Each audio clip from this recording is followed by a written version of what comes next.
18 apple table. I was approached while I was in post-production for War for the Planet of the Apes. And when I was first contacted by Warner Brothers, I didn't understand what the meeting was for. So I kept turning it down. And then finally my agent called me one day and he said, listen, that general meeting with Warner Brothers, it's not a general meeting. It's about Batman. I was just starting Christopher Nolan's movie, Tenet. And then 2 days later, I'd had to come back to do the Batman screen test. Yeah, it was like a super high-pressure scenario. You know, auditions are always, they're strange and they're scary and you're nervous. They have a proper camera, but it's cool because you kind of get a taste of what it will really be like on set. Yeah, they gave me a motorcycle helmet and I had to take the helmet off, which was my biggest fear, was like, I'm gonna get stuck with the helmet. And I was like, that's how I lose this job. But Rob was half in a bat suit. It was like this kind of like in-between world. Like we were almost there, but not quite. I mean, the whole thing is terrifying. I mean, I was putting on the suit from Batman Forever, and for one thing, the suit is pretty old. It's been in storage for a while. It's also incredibly precious. If I even slightly exert myself, I'm pouring sweat. And also just to try and figure out how to project a performance through a mask, basically, is kind of, you realize pretty quickly that this is way harder than a normal part.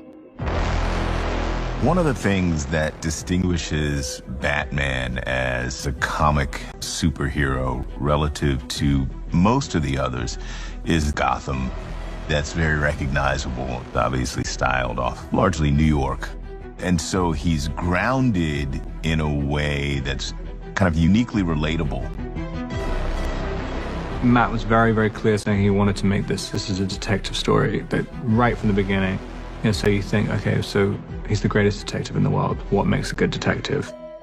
Someone who just is exceptionally observant.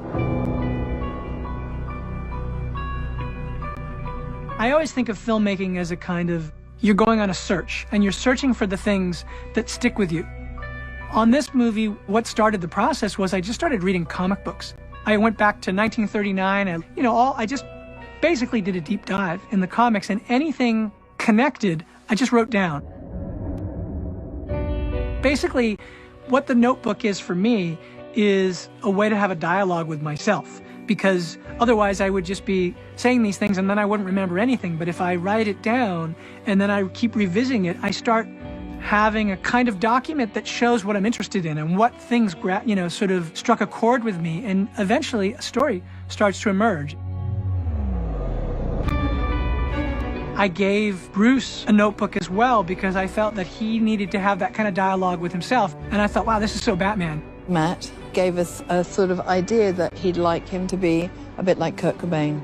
So from that, I looked at lots of different images of Kurt Cobain and what the crossover was, who he becomes when he takes his cowl off. And the whole Kurt Cobain black eye makeup sort of really struck me, and I liked the idea that he had the remains of his Batman makeup on and it looked very rock and roll.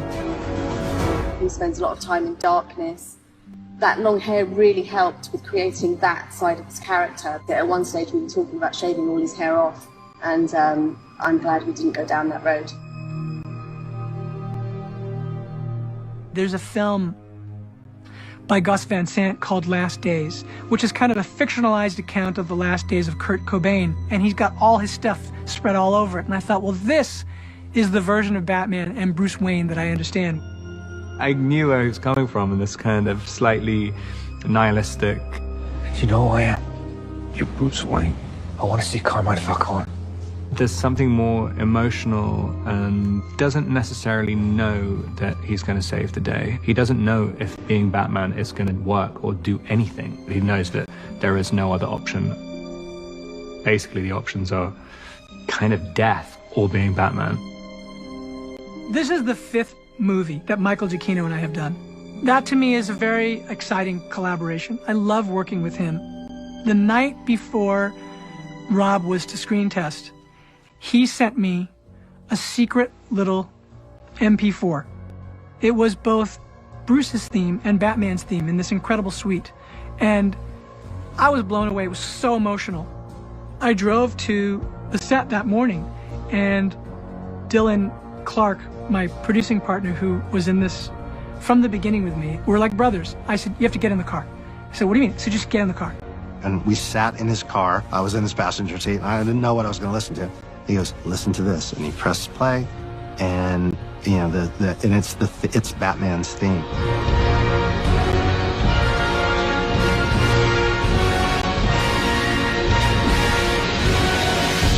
I played it as Rob was putting that makeup on his eyes, and I was like, this is in the movie. We're doing this. That's where that scene comes from. It literally came out of Rob's audition. Okay, good, cut. It was one of those things where I just felt like this was a very special, fated day. But there we were listening to the music, knowing that he was going to put on this bat suit that was part of the history of Batman. It was just one of these things where you suddenly felt you were in a long line of history that meant so much.